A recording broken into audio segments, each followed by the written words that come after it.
शिव पर शक्ति संग्राम, यही है आज का मुद्दा। मैं हूं प्रवीण तिवारी। धर्म के नाम पर एक बार फिर संग्राम होता दिख रहा है। महाराष्ट्र में शनि शिंगणापुर के बाद अब त्र्यंबकेश्वर मंदिर को लेकर हंगामे के आसार हैं।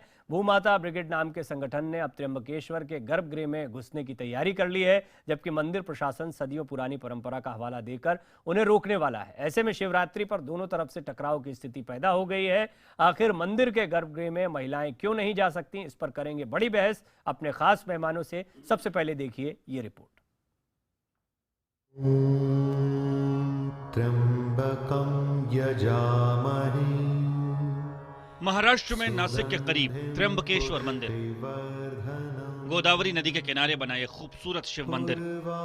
कहते हैं इस मंदिर में दर्शन से भक्तों की मुरादें पूरी होती हैं और तमाम दुख दूर हो जाते हैं। 3 नेत्रों वाले शिव शंभू के विराजमान होने की वजह से इसे त्र्यंबक कहा जाता है। मगर इस मंदिर का नाम एक विवाद से भी जुड़ने वाला है और वजह बनी है शनि शिंगणापुर मंदिर के गर्भगृह में जाने को लेकर बवाल कर चुकी भूमाता ब्रिगेड। शनि शिंगणापुर के बाद अब भूमाता ब्रिगेड ने इसी त्र्यंबकेश्वर मंदिर का रुख किया है, यानी शिव पर शक्ति संग्राम की तैयारी है। इस मंदिर के गर्भगृह में महिलाओं के प्रवेश पर पाबंदी है और भूमाता ब्रिगेड इस पाबंदी को दरकिनार करते हुए गर्भगृह में दाखिल होने की तैयारी कर रही है। 7 मार्च को महाशिवरात्रि है, उस दिन हम त्र्यंबकेश्वर जाएंगे और गर्भगृह में हमारी भूमाता ब्रिगेड की महिलाएं प्रवेश करेगी। भूमाता ब्रिगेड ने त्र्यंबकेश्वर मंदिर प्रशासन को चिट्ठी लिखकर गर्भगृह में दाखिले की इजाजत मांगी थी, मगर मंदिर ट्रस्ट ने इनकार कर दिया। इसके बाद भूमाता ब्रिगेड ने 7 मार्च महाशिवरात्रि का मौका मंदिर में दाखिले के लिए चुना है। भूमाता ब्रिगेड की दलील है कि महिलाओं को मंदिर के गर्भगृह में प्रवेश से रोकना उनके संवैधानिक हक के खिलाफ है। भगवान के यहाँ पे भेदभाव क्यों और ये लिंग भेद क्यों किया जा रहा है? परंपरा के नाम से जो है वो महिलाओं का हक कहीं ना कहीं छीना जा रहा है। आपको बता दें कि त्र्यंबकेश्वर मंदिर 12 ज्योतिर्लिंगों में से एक है और बाकी ज्योतिर्लिंगों की तरह यहाँ भी गर्भगृह में महिलाओं के जाने पर सदियों से रोक है। मंदिर ट्रस्ट के मुताबिक अगर भूमाता ब्रिगेड की महिलाएं आम भक्तों की तरह आकर परंपरा का पालन करेंगी तभी उनका स्वागत होगा। शिवरात्रि पर लाखों भक्त मंदिर आते हैं। हम भक्तों और भूमाता ब्रिगेड के सदस्यों के बीच किसी तरह की दिक्कत नहीं चाहते। मंदिर प्रशासन के मुताबिक वो सदियों पुरानी परंपरा किसी कीमत पर नहीं टूटने देगा। इस बीच कुछ हिंदू संगठन भी मंदिर प्रशासन के साथ खड़े नजर आ रहे हैं। भूमाता ब्रिगेड की चेतावनी के बाद उनका कहना है कि वो सैकड़ों भक्तों की मानव श्रृंखला बनाकर भूमाता ब्रिगेड के सदस्यों को मंदिर में आने से रोकेंगे। हमारी प्रथा परंपरा और धार्मिक श्रद्धाओं को आहत न पहुंचे, इसलिए हम वहाँ पे भारी संख्या से हिंदुत्ववादी संगठन वहाँ पे उपस्थित रहने वाले हैं और उनको हम मंदिर में घुसने नहीं देंगे। मंदिर में महिलाओं के दाखिले और धर्म के नाम पर विवाद कोई नई बात नहीं है। सवाल ये है कि आखिर क्यों इस तरह के विवाद को बार बार हवा दी जा रही है। और इस बार तो भूमाता ब्रिगेड ने ऐसा दिन चुना है जब मंदिर में हजारों भक्तों की भीड़ होगी। जाहिर है पुलिस और प्रशासन के लिए चुनौती कड़ी है। टकराव होना तय है। ऐसे में जब महाशिवरात्रि के दिन लाखों श्रद्धालु मंदिर में दर्शन करने आएंगे, उस दौरान किसी तरह की कानून व्यवस्था न बिगड़ने देने की कड़ी चुनौती अब पुलिस और प्रशासन के सामने है। कैमरामैन मयूर के साथ दिनेश मौर्य, नासिक, IBN 7। इस मुद्दे पर कुछ बड़े सवाल, अहम सवाल खड़े होते हैं। क्या भूमाता ब्रिगेड खुद को चर्चा में बनाए रखने के लिए त्र्यंबकेश्वर जा रही है? अभी शनि शिंगणापुर का मामला आपने देखा। इसके बाद दूसरा सवाल यह कि विरोध करने वालों के तर्क को किस आधार पर नकारा जा सकता है? ऐसा कुछ मंदिरों में होता है तो ये सवाल, ये मुद्दा क्यों ना उठाया जाए? तीसरा सवाल ये कि क्या संस्कृति और परंपराओं से छेड़छाड़ की कोशिश से माहौल बिगड़ता है? अगर चल रहा है तो फिर इसमें छेड़छाड़ क्यों की जा रही है? और चौथा सवाल ये कि कुछ मंदिरों के गर्भगृह में महिलाओं को जाने की इजाजत क्यों नहीं है? कई ज्योतिर्लिंग हैं जहाँ पर महिलाएं जाती हैं और वहाँ पर भगवान के दर्शन करती हैं गर्भगृह में, फिर कुछ मंदिरों पर ये परंपराएं क्यों थोप दी जाती हैं? ये भी एक अहम सवाल है। हमारे मेहमान जो हमारे साथ जुड़ रहे हैं इस पर बात करने के लिए, बहस करने के लिए, उनका परिचय आपसे करवा देता हूँ। जाने माने धर्म उपदेशक विचारक HS रावत साहब मेरे साथ मौजूद हैं। अखिल भारत हिंदू महासभा के सचिव मुन्ना शर्मा जी मेरे साथ मौजूद हैं। मेरे साथ जानी मानी एस्ट्रोलॉजर कृष्णा शर्मा जी मौजूद हैं। साथ ही साथ हिंदू जनजागृति समिति के प्रवक्ता उदय धुरी मेरे साथ जुड़ रहे हैं और भूमाता ब्रिगेड की तरफ से तृप्ति देसाई मेरे साथ टेलीफोन लाइन पर मौजूद हैं। और तृप्ति ने शनि शिंगणापुर का पूरा आंदोलन चलाया। उसके बाद तृप्ति, पहला सवाल आपसे ही, ये महाशिवरात्रि पर आज जब आपने इस तरह का ऐलान किया तो क्या ये एक सोचा समझा एक राजनीतिक फैसला दिखाई पड़ता है कि अब किसी तरह ये माहौल बनाए रखना है, जो आपने आंदोलन छेड़ रखा है उसको हवा देते रहना है? सर, ये जो आंदोलन है ये हक और अधिकार की लड़ाई के लिए है और 17 जनवरी को ही हमने त्र्यंबकेश्वर देवस्थान ट्रस्ट को 1 महीने की मुदत दी थी और उसमें कहा था कि जल्द से जल्द महिलाओं को प्रवेश कीजिए। उसके बाद एक उनको लेटर भी भेजा था कि आप 7 तारीख जो महाशिवरात्रि है उसके पहले महिलाओं को प्रवेश दीजिए, क्योंकि ये 12 ज्योतिर्लिंग में से एक ज्योतिर्लिंग है और काशी विश्वेश्वर सबसे बड़ा ज्योतिर्लिंग है। उसमें अगर महिलाओं को प्रवेश है तो त्र्यंबकेश्वर में क्यों नहीं? अलग अलग परंपराएं क्यों? और महिलाओं के साथ ही ऐसी छेड़छाड़ क्यों? मतलब ये जो परंपरा है सिर्फ महिलाओं के लिए है, मतलब महिलाओं को दुय्यम स्थान देने के लिए परंपराओं के नाम के ऊपर महिलाओं का ये महिला की लड़ाई है ही नहीं तृप्ति जी, ये तो आप राजनीति कर रही हैं और आपको सुर्खियां मिल रहा है इसलिए ऐसी बातें कर रही है।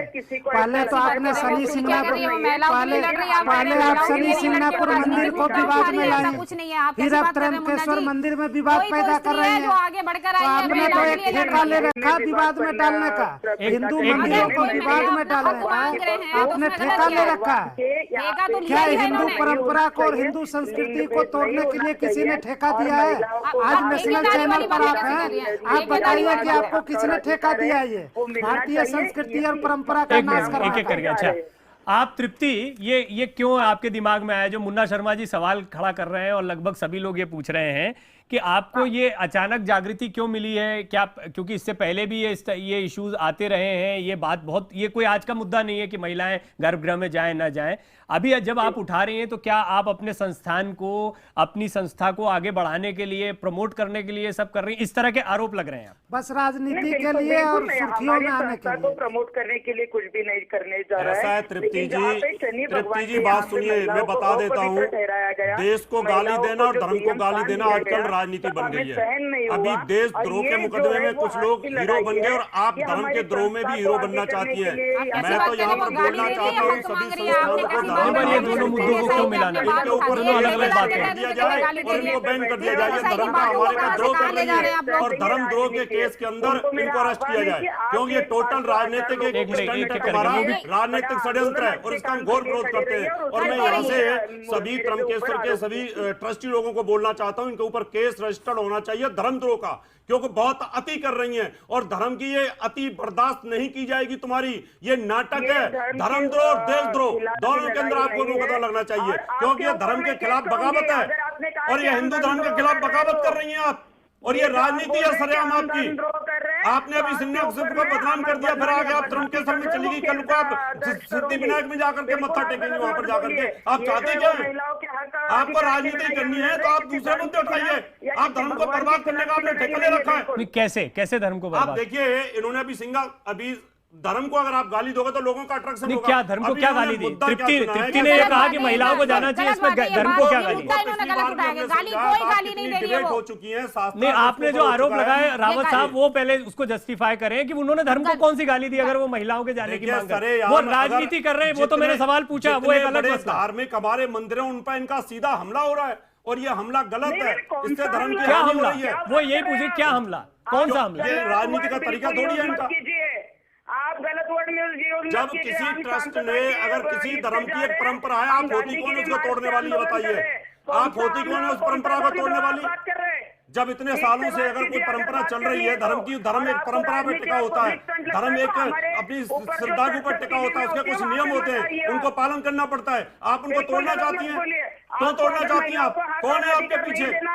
महिलाओं को नीचे हिंदुस्तान में बर्दाश्त नहीं किया जाएगा। ये धर्मद्रोह का केस आप स्त्रियों को नीचा दिखाने वाली बात कर रहे हैं, तो आप जो उसको बोल रहे हैं कि आप गाली दे रही है धर्म को, कोई गाली को धर्म नहीं दे रहे हैं। और कोई स्त्री अगर आवाज उठा रही है तो राजनीतिक मुद्दा बना दिया जाता है। कमाल है, आप लोग कैसे बात करें? एक ठेकेदार बताता है हिंदू कि धर्म के संस्कृति ठेकेदार में है। महिला पुलिस पुरुष की तो लड़ाई है ही नहीं, पूजा पाठ का पूरा अधिकार। आप लोग मुद्दे पे बात करिए ना। देखिए, एक मिनट रुकिएगा, 1 मिनट सभी को रोकना चाहूंगा। ऐसे हम किसी की बात नहीं सुन पाएंगे, दर्शक हमें सुन रहे हैं, वो मुद्दे को भी नहीं समझ पाएंगे। तृप्ति, मेरे साथ उदयपुरी जी भी मौजूद हैं, जो कि हिंदू जन जागृति समिति के स्पोक्स पर्सन है, क्योंकि एक दो ध्रुव है और ये हमने देखा है कि आप अपना एक मुद्दा लेकर चल रही हैं तो उसका विरोध करने वाले भी हैं। ये बताइए उदयपुरी जी की क्या वजह है जिसकी वजह से आपको तृप्ति देसाई की मांग वाजिब नहीं लगती? देखो, ये जो तृप्ति देसाई बोल रही है समानता का मुद्दा, ये मुद्दा ही नहीं है, ये धर्म का मुद्दा है, धर्म की ऊर्जा का मुद्दा है, नंबर 1। नंबर 2, मैं डॉक्टर हूँ, गायनेकोलॉजिस्ट एक स्वतंत्र विषय महिलाओं को विज्ञान ने दिया है, ताकि मैं या कोई डॉक्टर कार्डियोलॉजिस्ट उसको नहीं चेक कर सकता है, उनको एक स्वतंत्र अगर विज्ञान देता है तो यह क्यों देता है, इस पर विचार करना चाहिए। क्योंकि महिलाओं की जो जननेंद्रिया होती है वो बाहर की तरह, यानी जो बाहर की तरफ होती है, यानी जो ओटी पोटी बोलते हैं, गर्भाशय बोलते हैं, वो बहुत ही सेंसिटिव होता है। तो जो ऊर्जा के केंद्र है, अब ऊर्जा के केंद्र जो होते हैं ज्योतिर्लिंग में, ये स्वयंभू ज्योतिर्लिंग है और वहां ऊर्जा जो होती है बहुत प्रमाण में आते हैं। इसीलिए धर्म में नियम है कि अर्ध परिक्रमा करना चाहिए, क्योंकि जो ऊर्जा निकलती है, जैसे कि मैं अपना जो कुल है उसके लिए मुझे एक ऊर्जा लगती है, ये तो विश्व के माता पिता है, तो बहुत ओंकार उदयदुरी जी प्रश्न ये उठता है, उदयदुरी जी एक प्रश्न ये उठता है कि एक सेकंड, आपने जो बात उठाई आप, क्योंकि अर्ध परिक्रमा करते हैं, अर्ध परिक्रमा क्यों करते हैं, क्योंकि ऊर्जा का जो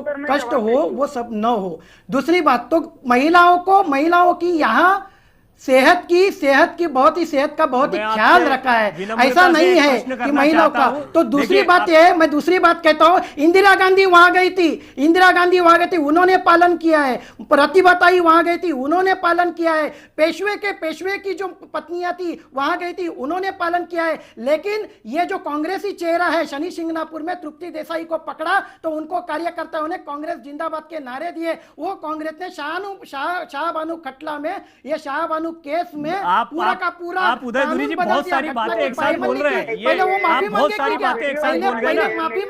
एक मिनट रुक जाइए, एक मिनट उदयदुरी जी, एक मिनट, हम बातचीत को ठीक तरीके से ले जाएं आगे। आपने बहुत सारे इश्यूज उठा दिए, बिल्कुल झूठ मत बोलिए। और आप जो बोल रहे हैं कि गर्भगृह में अगर जाके महिलाओं के ऊपर आप कांग्रेस के टिकट पर खड़ी रही थी, आप गिर गई थी, के लिए तैयार है। ये जो आप अपनी महिला, आपका गुट फूट गया है, आपकी महिला आप संभाल नहीं सकती है, कोई नहीं बोल रही, कृष्णा जी का तो कोई लेना देना नहीं है उनसे, कोई लेना देना नहीं है, ये सिर्फ अपनी राजनीति चमका रही है और कोई काम नहीं है।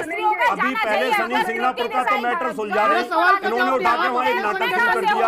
ये है क्या, ये क्या चाहती है, ये धर्म का क्यों अपमान कर रही है बार बार, ये धर्म को मानती नहीं है। मैं कहता हूँ कि कुंभ के अंदर इस बात का फैसला हो जाना चाहिए, कोई हिंदू धर्म को ऊपर नहीं उठाता है तो उसके ऊपर धर्मद्रोह का मुकदमा करना चाहिए, उनको धर्म से बाहर कर दूंगा करके। ऐसे धर्म नहीं चलेगा, इस तरीके से कोई भी निकल करके कभी देश को गाली देगा, कभी धर्म को गाली देगा। प्लीज रावत साहब, कृष्णा जी एक मिनट। उदयदुरी जी, अब जरा ध्यान से, आपने काफी सारे मुद्दे उठाए, एक प्रश्न का जवाब दीजिए, और तृप्ति आप भी सुनिएगा गौर से, इस पे क्या जवाब आता है, क्योंकि आपके लिए सवाल होगा ये जवाब। उदयदुरी जी, अगर ऊर्जा का कोई क्षय या ऊर्जा का जो वैज्ञानिक पहलू आप बता रहे हैं, अगर वो यहाँ पर काम करता है तो क्या बाकी ज्योतिर्लिंगों में ये काम नहीं करता है? जरूर आपने अच्छा सवाल उठाया है प्रवीण जी, तिवारी जी, बहुत आपने सवाल उठाया है।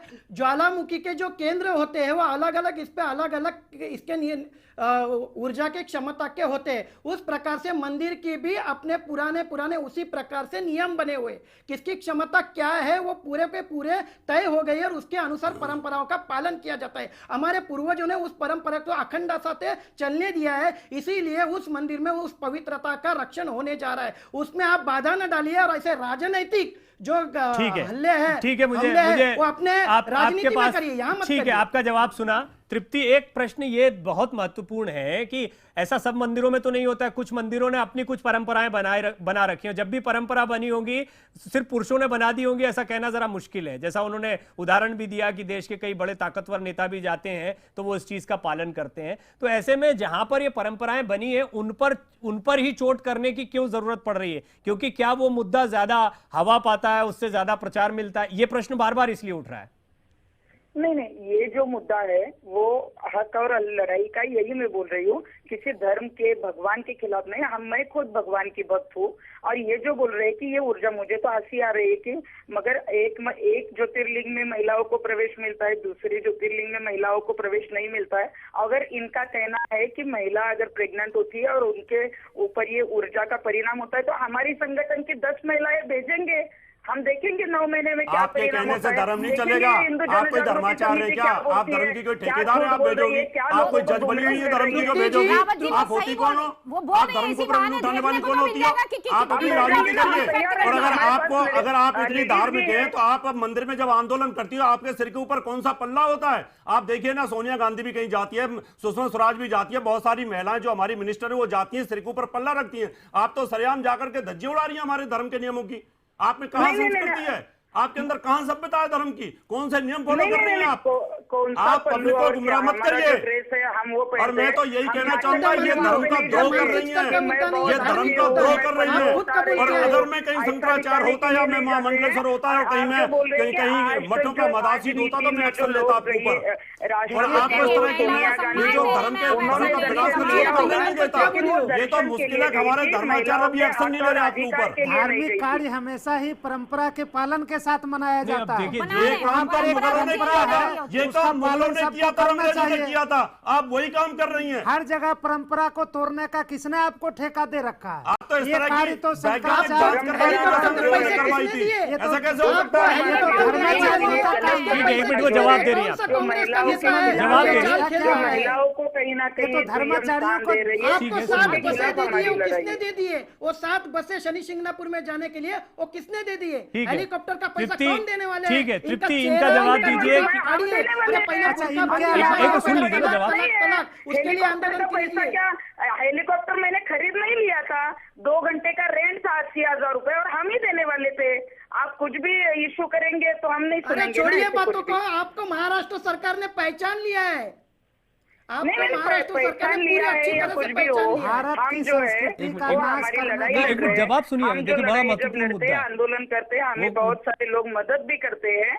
और जो कुछ आरोप हो रहे हैं, अगर आरोप करने हमारा स्टंट लगता है, राजनीति लगती है, तो हमारे उदय दुरी जी आपका कहना है, एक मिनट, आपका कहना है इनकी फंडिंग कहीं से हो रही है और सरकार ने उसको पहचान लिया है। उदय दुरी जी, क्या कहां से फंडिंग हो रही है, क्या पहचान लिया? और अगर ऐसा कुछ है तो सामने क्यों नहीं रखती सरकार? देखो मैं पूरी तरह से इनकी सोच, माहिती वगैरह निकालिए और फिर आप मेरे ऊपर आरोप कीजिए। हाँ ठीक है तृप्ति, एक मिनट, इन्होंने एक आरोप लगाया, जरा उसका क्लेरिफिकेशन ले लेते हैं। कहाँ आप ये किस आधार पर उदय जी आरोप लगा रहे हैं कि इनकी फंडिंग कहीं से हो रही है और उसके पीछे कोई पॉलिटिकल ताकतें हैं? ये किस आधार पर आप ये आरोप? बहुत पॉलिटिकल ताकत है।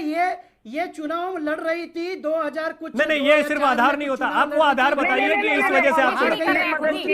दूसरी बात मैं शुरुआत से बताता हूँ, मैं शुरुआत से प्रूफ देंगे। मैं ये लड़ाई छोड़ने के लिए तैयार हूं। क्या आपको देखिए अभी ये बड़ा इंपॉर्टेंट मुद्दा है। तृप्ति कह रही है कि अगर उनको पॉलिटिकल बैकअप है तो आप सबूत रखिए। और उनकी हिंट सभी को पता है, कांग्रेस के नहीं सबको पता नहीं। उदय जी आपने आरोप लगाया, आप अपना बताइए। उदय जी एक मिनट तृप्ति, एक मिनट तृप्ति, एक मिनट तृप्ति, तृप्ति एक मिनट, तृप्ति एक मिनट, तृप्ति एक मिनट, आप क्यों हमारी बदनामी कर रहे हैं? तृप्ति एक मिनट। उदय जी आपने आरोप लगाया, आप जिम्मेदारी से बताइए। जिंदाबाद जिंदाबाद। उदय जी आपने आरोप लगाया, जिम्मेदारी से बताइए किस आधार पर आपने आरोप लगाया कि तृप्ति देसाई को पॉलिटिकल फंडिंग हो रही है, पॉलिटिकल बैकअप मिला हुआ है? कोई सबूत आपके पास है? आप कह रहे हैं महाराष्ट्र सरकार ने आपको पहचान लिया है, इस बात को कहने का क्या आधार है? हमारा पूरा आधार यह है और हमारा पूरा आरोप भी है, क्योंकि शनि शिंगणापुर के बाद ऐसी बहुत सी न्यूज चली, ऐसी बहुत सी न्यूज चली कि इनको सपोर्ट किसने दिया था। ये तो चीजें आप सामने रखिए, इनको एक्सपोज करिए। मीडिया ने छाप दिए थे, आप एक्सपोज करिए किसने मना किया, किसको ये मिलने गई थी, किस महाराजे को मतलब ये तो ये कहने की बात है, हम आपस में मिलने गई थी। वो संगठन कांग्रेस से जुड़े थे। एक तरफ आप धर्मद्रोह की बात कर रहे हैं, एक तरफ आप धर्मद्रोह की बात कर रहे हैं, आप धर्मद्रोह की बात कर रहे हैं। इज्जत करिए, देखिए रावत साहब, दोनों ही चीजों में भेद नहीं है। कृष्णा जी एक बहुत इंपॉर्टेंट बात यह है कि चाहे धर्म के मानने की बात हो, चाहे अपराधों की बात हो, दोनों में ही कोई भेद नहीं है इस देश में। अगर आपको लगता है कोई पॉलिटिकल बैकअप है तो चीख चीख के क्या कहना, आपको चीजें सामने रखनी चाहिए। सबसे बड़ी बात है कि ये जो लड़की है ये मुगलों की, कोई सवाल ही नहीं है। कल टीवी 9 पर तृप्ति देसाई ने कहा था मैं ये कोई धार्मिक मुद्दा उठाने के लिए आप लोगों के आप टेलीविजन पर कही गई बातों को कोट नहीं कर सकते। अगर आप टेलीविजन की बातों को कोट नहीं कर सकते। आप बयानों भक्तों का दिमाग खराब करना चाहती हो। हमारे यहाँ विठ्ठल मंदिर है,